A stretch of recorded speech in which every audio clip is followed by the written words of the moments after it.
What is going on, guys? It's your boy Jay here with Galactic Grizzly. Welcome back to another album review. I think it was last week when I reviewed Trip at Night.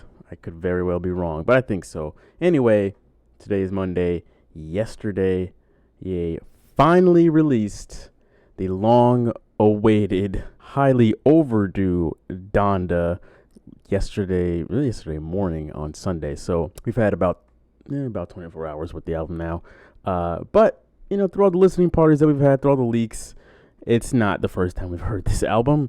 But for a lot of people, I'm sure it is their first time. But for the people that are, big fans of his and are just really involved in the hip hop game, we've heard this multiple times already. So I'm not going to spend any further time rambling on and on. I'm just going to hop right into it. I'm going to split this video into kind of 4 parts. With 1 being what I like about the album, 2 being my favorite songs, number 3 being what I don't like about the album, and then the 4th is my final letter grade. So let's start this thing off with what I like about the album. So I do have my notes right here in front of me, so excuse me if I'm kind of glancing back and forth between the two. So what I like about the album, number 1, since this is really the first album we've gotten in 2 years from him since Jesus is King, it's cool to see him mixing the hip-hop and gospel vibes together.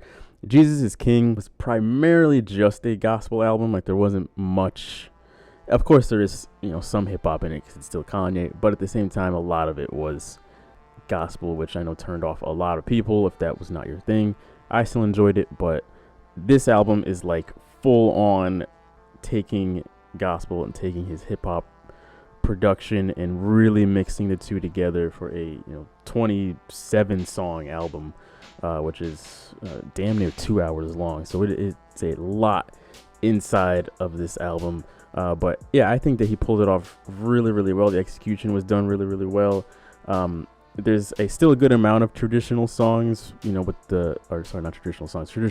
gospel songs with the choir in the background. And then Ye's vocals in there as well.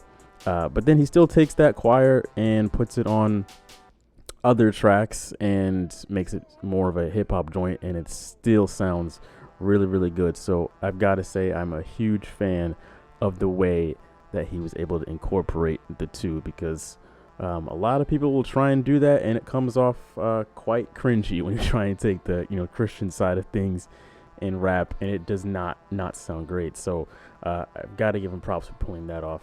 There is a gnat that is wanting to make an appearance here, so I might have to, if I can really get him, I might swat him here. But anyway, second thing I really like about this album, all the features on here are great. Like, there is not one feature that I heard that I was like, man, come on, next song. Like, no, the whole thing, I thought all of them from top to bottom did a great job.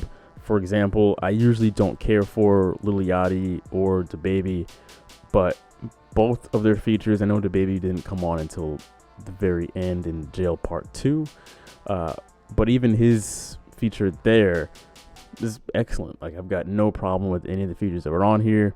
Not just I don't have a problem with them, but I actually like just about every single feature on here. I thought everybody did outstanding. And the other really cool thing about it is, since the whole album is technically like non-secular, even the featured artists had to stay non-secular. Like, there was no getting a phone call. There was no cursing from pretty much anybody. I don't think there's any cursing on the album. I'm like 99% sure that whatever little was kind of left in people's verses was just blanked out. But yeah, everybody, even when having to rap in that confined space of saying you cannot curse, don't say anything outlandish, dudes still were able to put down really good music. And I like, for example, DaBaby and Lil Yachty, I like their verses in that setting a lot more than I would normally like when they're just spitting nonsense. And that goes for everybody, like Baby Keem, Travis Scott, Don Toliver, everybody that was on the album. Like, the fact that they were able to play within those limits and still put out really, really good verses from everybody. It just kind of goes to show, like, whether you like him or you don't, it just kind of goes to show they really can rap. Like, they aren't just clout chasers and, just puppets who are spitting nonsense. Like, if you were to put them in a corner and give them some rules and say, hey, this is what you can and cannot do, they can still come up with some really, really solid verses to put out there. So, yeah, the Baby, Lil Yachty, just for example, they showed me a lot in the small snippets that they were on this album. So that's what I liked the most about the album. I'll hop right into my favorite songs.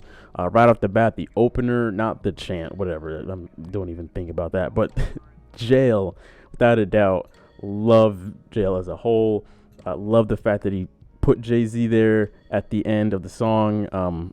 Great. Love his verse. Absolutely outstanding. Jail's a great song. Hurricane, without a doubt, we've heard that for a while now. The Weeknd with the chorus on the Weeknd with the choir on the chorus. That whole thing is just phenomenal. I think he's done outstanding job by The Weeknd. I think it was great for Ye to put The Weeknd on this song specifically. Lil Baby's part, I thought his verse was also really, really well. Really, really well done. Kanye's verse, I did not care for, though. Like, every time you hear him come onto the track, I'm just like, oh, here we go. I would much rather prefer the initial verse that was on Hurricane, on the unreleased version with the Wave Runner line in there. I thought that one was way, way better and wish that would have made it onto Donda. But unfortunately, it is what it is. But, we've heard the song a bit now, but nonetheless, Hurricane is a whole vibe on its own. Great. Love the production on that one as well. Praise God with Baby Keem and Travis Scott. These two just need to make their own album together. Like, if the past year or so has not convinced them to, like, hey, maybe we should just make our own thing together, I hope that comes to both of their minds, because it seems like just a couple songs they have made together, it's just bangers, and whenever they're on a track together, they can make some absolute magic happen. So I don't know if they have any intention of doing that, but they need to do that. Praise God, awesome song. Jonah, Vori makes this song an experience. Like, this track is just one of those makes you float kind of tracks. Outstanding job. Jonah is definitely up there. Like, if I could only pick 3 favorite songs, Jonah would have to be on there somewhere. But yeah, this is such a great song. Lil Durk does a good job as well. But Vori makes this one a whole experience without a doubt. 24. I love all the gospel tracks on this album, but the choir in 24 is just very present. You get a lot of it in 24, and it's just a nice, relaxing, like, powerful song with that choir. Really feeling like you're in a not just a church, but like a cathedral. The way that the production goes on that one, like, love 24. Love all the gospel songs on this album, but 24 especially. Remote Control. Love Kanye's flow on that. Just very space feeling with the production as well. I love Remote Control without a doubt. Moon, the interlude with Don Toliver and Kid Cudi. I thought Moon just all around excellent. Like, the title was perfect. I feel like the selection of Cudi and Don Toliver was perfect. I just really, really love Moon, especially where it sits in the album to kind of break things up a bit. And another one that gives the floating, this weightless kind of vibe to it. Love Moon. Jesus Lord, which is almost 9 minutes long, but it's 9 minutes of greatness. Catchy. Once you hear that, the little choir part saying Jesus Lord over and over again, it's one of those things that just gets stuck in your head. But great song, very long, but props to him for making such a big production and dedicating it to that one song. Lord, I Need You is a outstanding song. That's another one where I have to put it. If I could only pick 3, I'd probably put that one up there as well. To me, it's just a very heartfelt song. Like, you can say whatever you want about Kanye's marriage or whatever his relationship with Kim, but yeah, he really just felt like he was pouring his heart out on that one. So whether it was he was actually doing that or he was just doing it because he knows that people would be interested in hearing it, I don't know, but I'm gonna take it for face value and say that he was pouring his heart out, because just a very emotional track, especially with the choir in the background.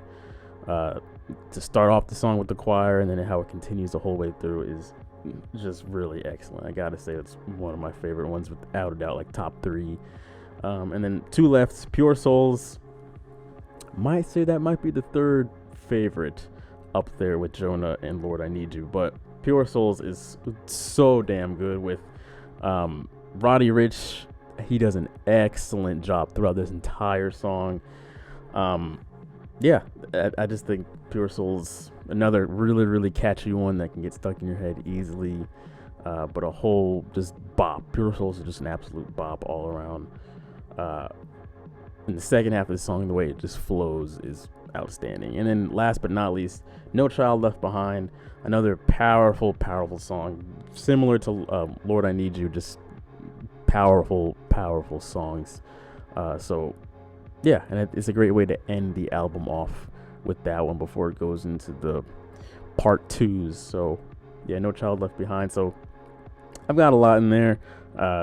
Again, if I were only to narrow it down to 3, it would be Jonah, Lord I Need You, and No Child Left Behind.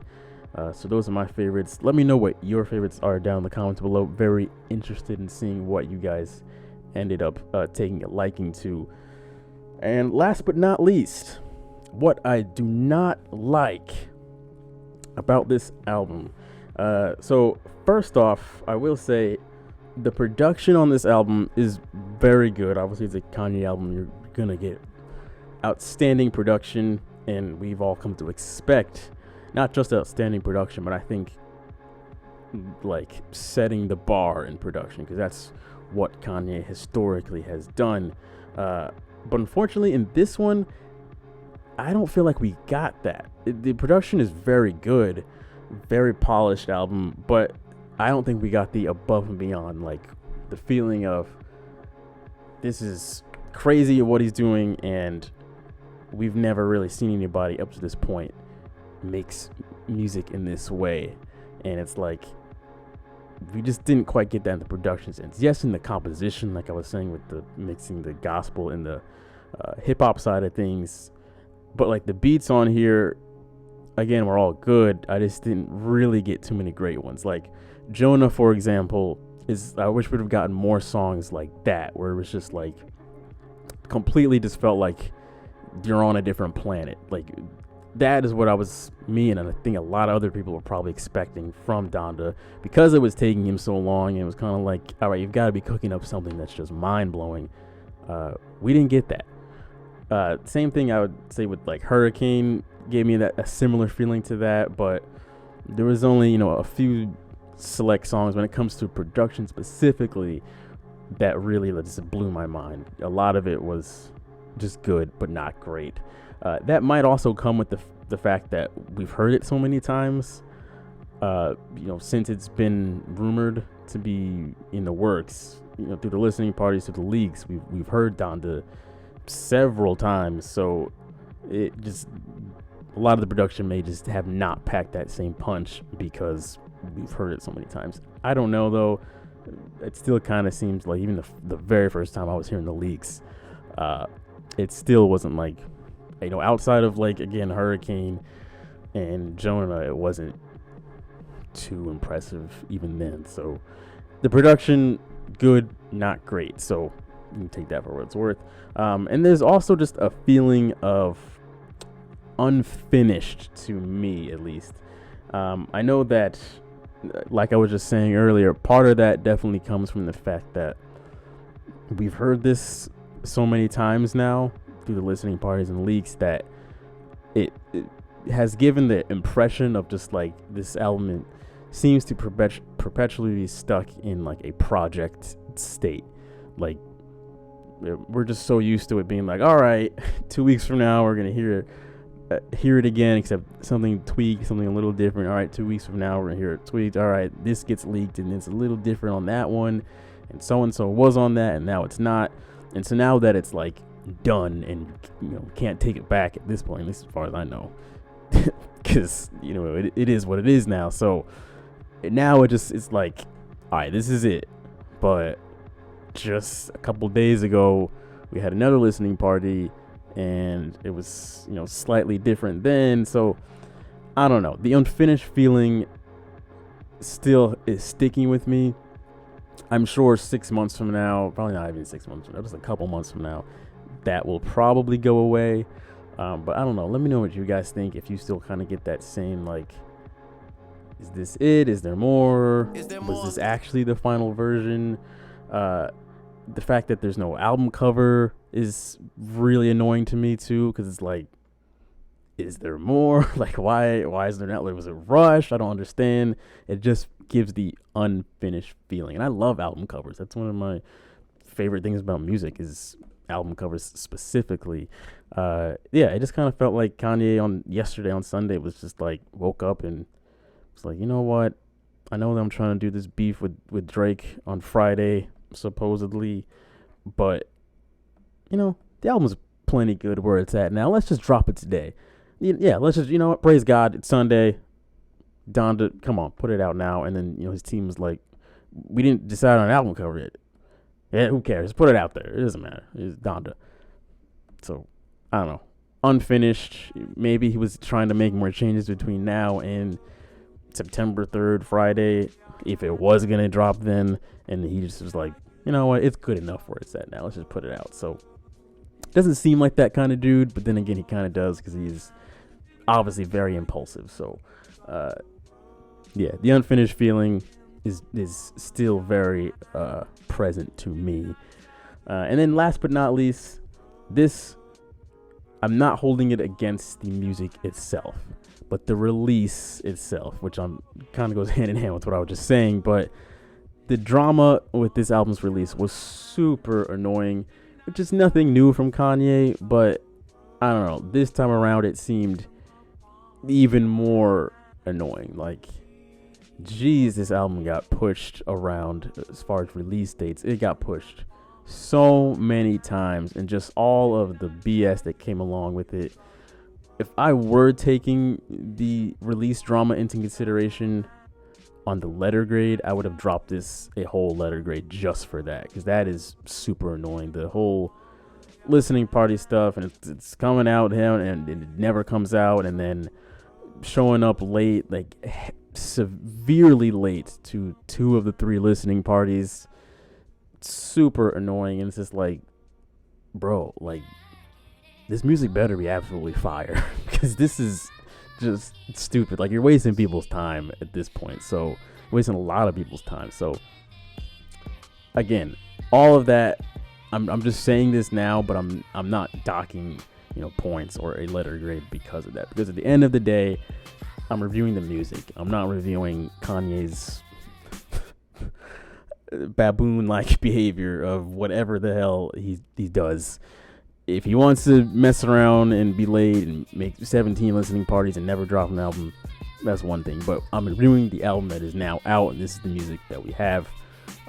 Because 6 months from now, a year from now, nobody's going to care about all the drama beforehand. Like, if we go back to like The Life of Pablo, there was a lot of drama before that with the name of it and release date and all of that. But now, in retrospect, nobody cares about that. Like, we listen to the music itself because that's what we have going forward into the future. So the music itself, sticking to reviewing just that. But I did want to just put that out there of the release was super, super annoying. And I would like to say no other artist could get away with doing all this before people were just like, I'm not going to these listening parties. Like, you got us once or twice, but a third one, no. The merch, no. Like, all that stuff just would not fly for 99.9% of other artists out there. So yeah, the release was super annoying. So with all that being said, my final letter grade for this album, had to give it an A-. I would have docked it down to a B-, but I was like, nah, I just can't. I can't put it down. Like, it is, the music itself to me is a low A. If the production, that was pretty much the only thing that was preventing me from giving an A+, if he would have gotten more of the, you know, spacey feel, more of that mind-blowing floating type feel in the production, more like Jonah and Moon and the few tracks that did have it. If he could have kind of just carried that more so throughout the rest of the album, incorporated that more with the choir, would have gotten an A+. But even for the production that's there, it still helped give it an A- in my book, because the parts where the choir are in there are just, it's so nice, super powerful, and again makes you at times feel like you're just sitting in a cathedral listening to this album. So it's outstanding, I gotta say. Like, it is an absolute work of art. It's a great album. It'll probably slide right into the Kanye rotation, the Kanye library, from, you know, here on into forever. So yeah, I don't think that it's, you know, a bad Kanye album, or like it won't fit with the rest of his work. I think it'll fit just fine, and at the end of the day, I think it will be an outstanding album. I'll be listening to it, you know, on and off probably for a while, more so than Jesus is King, because like I was saying before, Jesus is King was primarily just a gospel album, at least to me. This, though, it does a lot of things really well, so it can fit into a rotation a lot easier, and yeah, I think it'll be listened to for a long time, just like the rest of his music. So that'll do it. That was a very long-winded video from me. To the new people that came from the listening party when I live streamed it last week, if anybody from there is watching this video, leave that down in the comments below. I'd love to know the folks that stuck around from then. We had a great time last Thursday. Had to move some things around due to copyright or just streaming copyright problems. Gotta love that, but we made it happen. We hung out, had a great time. A lot of you guys came through. Just not sure how many of you guys stuck around. Probably little to none, because that's how the internet works. But anyway, thanks for watching the video, guys. I'm gonna leave my Instagram down below. I was trying to make a channel Instagram, like a Galactic Grizzly Instagram, but I already have my own. I'd rather just kind of pick that back up and start posting on there more often rather than starting from scratch. So follow me on Instagram down in the description below. Follow my Spotify playlist, that's also down in the description below. Some of the songs on Donda, you will find them on there. That's pretty much it, guys. Like the video if you did enjoy it. Let me know your thoughts on the album. Subscribe if you haven't already. It's a lot for you guys to do. I'm sure you can handle it. I'll see you guys next time. Peace.